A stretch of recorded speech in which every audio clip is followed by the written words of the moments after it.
Quando eu comecei a buscar entender os princípios do plano educacional de Deus, eu resolvi ler o livro Educação.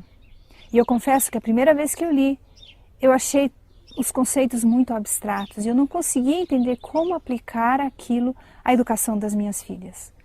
Depois de um tempo, eu resolvi estudar o livro com mais detalhe. Fiz anotações em um caderno, fiz gráficos, fiz desenhos, mas ainda assim aqueles conceitos pareciam tão distantes. Talvez porque a minha própria educação tinha sido tão diferente. E todos os conceitos que eu tinha do que é a educação de uma pessoa eram tão diferentes daquilo que o livro transmitia. Eu imagino que você deve ter passado ou talvez esteja passando por esse processo. E é justamente por isso que nós preparamos esse material. Nós vamos ainda falar um pouco dos aspectos mais teóricos da filosofia educacional, mas nós precisamos fazer isso para que você entenda como praticá-los depois. O termo usado para descrever o plano educacional de Deus nos escritos inspirados é a verdadeira educação. Olhando no dicionário, nós encontramos as seguintes definições para a palavra verdadeiro. Verdadeiro é aquilo que corresponde à verdade, que existe realmente.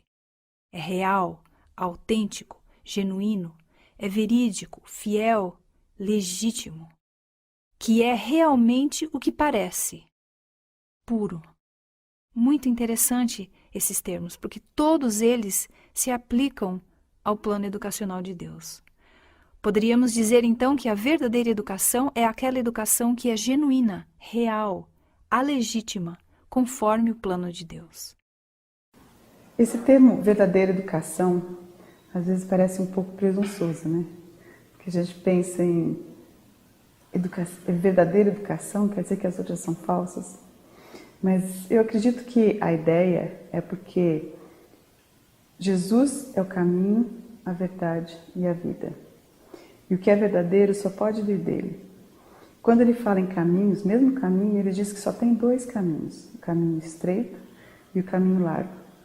Então, o caminho largo cabe tudo quanto é opção, mas o caminho que leva para o céu é só um.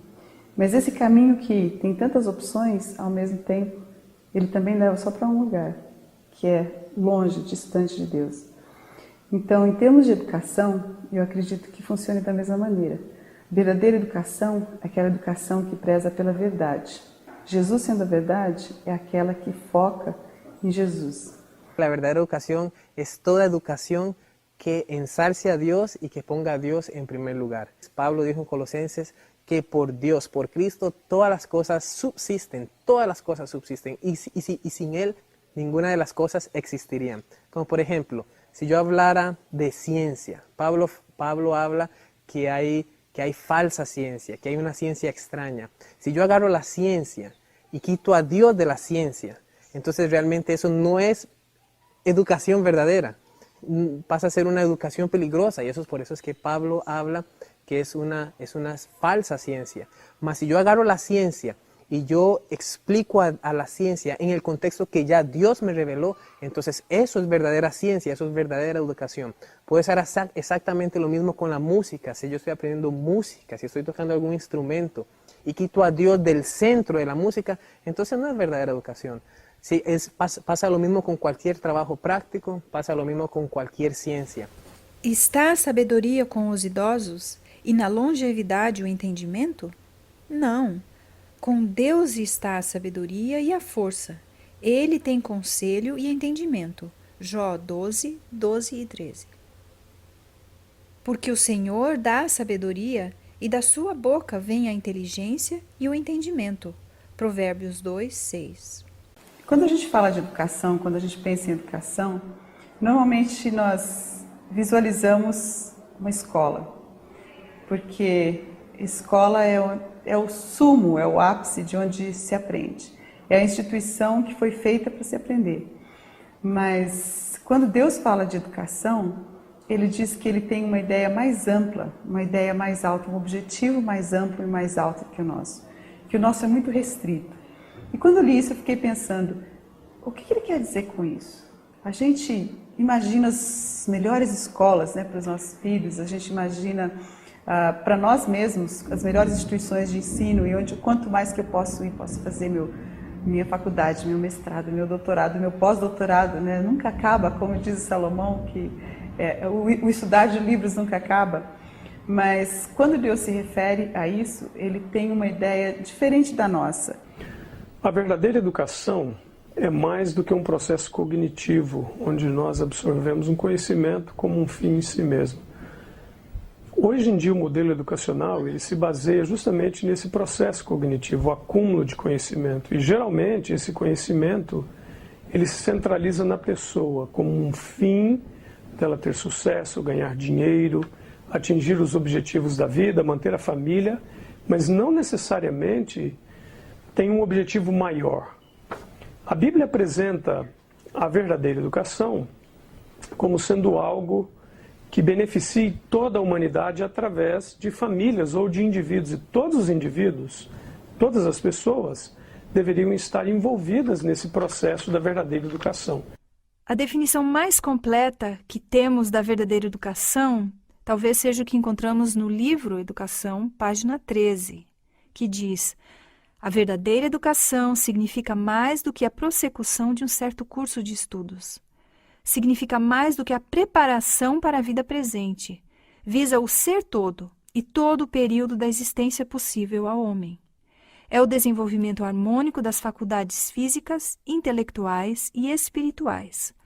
Prepara o estudante para o gozo do serviço neste mundo e para aquela alegria mais elevada por um mais dilatado serviço no mundo vindouro. Vamos agora detalhar essa definição para entender melhor o seu significado. É interessante que no pensamento ocidental, pensamento grego, não existe esse todo como era no pensamento hebraico, como é no pensamento original de Deus, que nós somos um. Deus fez o nosso corpo e soprou em nossas narinas o fôlego da vida. A gente se tornou alma vivente. E essa unidade é inseparável. Se você perder um, você perde os outros. E quando Deus coloca na nossa educação, a gente normalmente atende a uma parte. Ou é a parte física, ou é a parte mental. Para a escola, a parte mental. Para a igreja, a parte espiritual. E a parte física, que às vezes a gente até esquece de tomar conta. Mas Deus pede que nós amemos de todo o coração, todo o nosso entendimento, com todas as nossas forças. Eu, desde o curso, tive sempre aquela visão de que é um desenvolvimento harmônico de todas as faculdades do ser, né? Então, a partir desse aspecto, eu acho que cabe a nós mesmos buscarmos a integralidade do ser humano para levá-lo novamente a constituição edênica. O que foi que se perdeu durante esse caminho de pecado? E o que Deus pretende que seja restaurado para que esse ser humano possa ser novamente integrado nos seus relacionamentos diversos. Seu relacionamento com Deus, consigo mesmo, com o próximo e com a natureza. So as it says in the book Education, it says that true education is the harmonious development of the mental, physical, and spiritual powers. So instead of just pouring and developing your mental powers, as in in reading books and getting all the head knowledge, you also learn how to put it in practice and you could use that knowledge to benefit the greater society.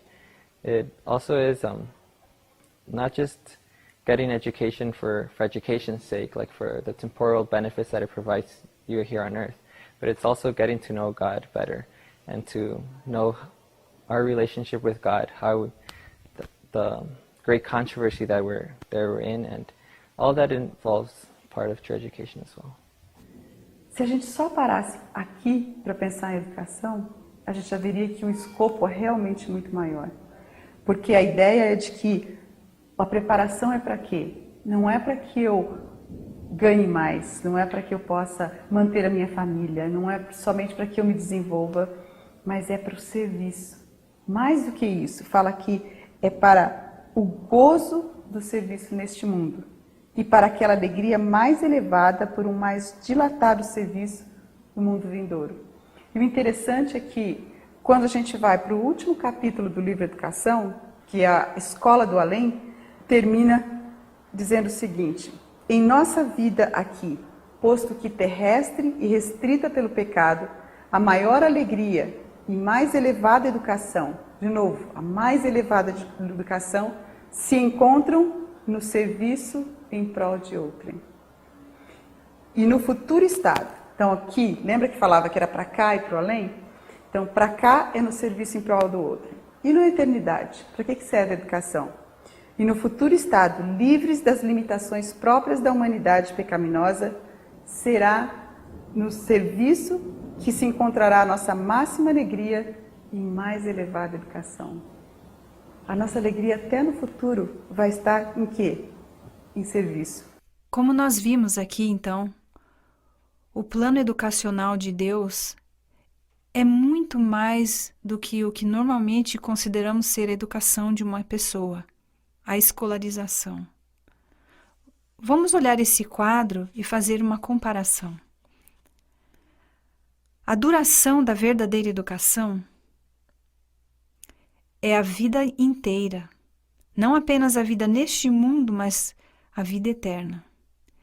Já na escolarização, quando pensamos na educação de uma pessoa, pensamos no período da infância e da juventude.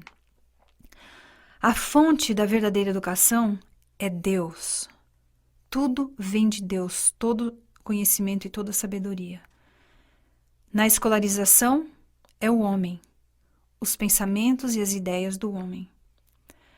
O objetivo da verdadeira educação é o conhecimento de Deus. O objetivo na escolarização é o conhecimento acadêmico, técnico, que prepara para uma carreira. O fundamento da verdadeira educação é o amor a Deus e o amor ao próximo. Em outras palavras, o serviço, o servir a Deus e o servir ao próximo em abnegação. A escolarização geralmente nos leva ao egoísmo, a fazer tudo para servir a mim mesmo. Outra maneira de entender isso talvez seria através desse gráfico, que foi desenvolvido pelo Dr. Randy J. Seabold. A parte em azul desse gráfico significa o processo da verdadeira educação. Ele se inicia antes mesmo do nascimento da pessoa. Desde o ventre, nós entendemos que o bebê já está sendo influenciado pelos hábitos de saúde da mãe. Isso faz parte da educação. E essa educação, ela se estende durante todo o período de existência. E para nós que somos cristãos e acreditamos na vida eterna, ela se estende também para a vida eterna. Ela abrange tanto o aspecto espiritual, mental, como físico da pessoa. Agora olha só a escolarização, que neste quadro está representado pela faixa vermelha. Ela é bem restrita a um período específico da vida da pessoa. Normalmente a criança entra na escola por volta dos 5 anos, hoje em dia até antes, e lá pelos 22 a maioria já terminou seus estudos, quando muito, um ou outro continua. E o que ela abrange na vida da pessoa? Um pouquinho do espiritual, quando abrange. O mental, na verdade, essa é a área em que ela mais abrange, e bem pouco do físico. Então vejam que existe uma grande diferença. E o que nós vamos estar abordando nesta série é a verdadeira educação. É esse conceito mais amplo da educação na vida da pessoa. E é interessante que esse conceito de educação contínua é exatamente o que é descrito na Bíblia, em Deuteronômio 6, versos 5 a 9. Lá diz: amarás, pois, ao Senhor teu Deus de todo o teu coração, de toda a tua alma e de toda a tua força. Estas palavras que hoje te ordeno estarão no teu coração. Tu as inculcarás a teus filhos, e delas falarás assentado em tua casa, e andando pelo caminho, e ao deitar-te e ao levantar-te. Também as atarás como sinal na tua mão, e te serão por frontal entre os olhos, e as escreverás nos umbrais de tua casa e nas tuas portas. O processo educativo de uma pessoa, de acordo com Deus, inclui tudo aquilo que ela vê, tudo aquilo que ela ouve, tudo que ela faz, enfim, tudo que ela experimenta na vida. Realmente é um conceito muito mais amplo. Então, eu acredito que o verdadeiro objetivo da educação é tirar o egoísmo que existe em nós e restabelecer a imagem de Deus em nós. E esse é um contexto, educação é completamente espiritual. Não pode haver educação sem ter toda essa filosofia espiritual, né? Porque que motivação que um ser humano separado de Deus ele vai ter de ser altruísta, de trabalhar em prol de outros sem interesse, né? Sem interesses próprios. Então, a verdadeira educação é restabelecer a imagem de Deus em nós, sermos mais altruístas, mais bondosos, menos focado no eu, né? Não tentar advogar a causa própria. A Bíblia fala que nós somos ovelhas. Ovelhas não ficam se defendendo. A ovelha é um animal super frágil e depende completamente do seu pastor. Então, nós a partir do momento que a gente estiver sendo realmente educados e atingindo a verdadeira educação, em vez da gente estar mais autônomo, independente e confiante em si mesmo, a gente vai estar mais dependente de Deus. No livro Educação, nós lemos também que o amor, a base da criação e redenção, é o fundamento da educação verdadeira. A abnegação é a base de todo o verdadeiro desenvolvimento. Por intermédio do serviço abnegado, recebemos a mais alta cultura de cada faculdade. Abnegação é uma palavra muito difícil de entendermos, porque ela exige uma entrega total da nossa vida a alguém mais. Ela exige um esvaziamento de tudo aquilo que nós temos dentro de nós, que é considerado egoísmo. Foi isso que Jesus fez. E é para isso que a verdadeira educação nos prepara.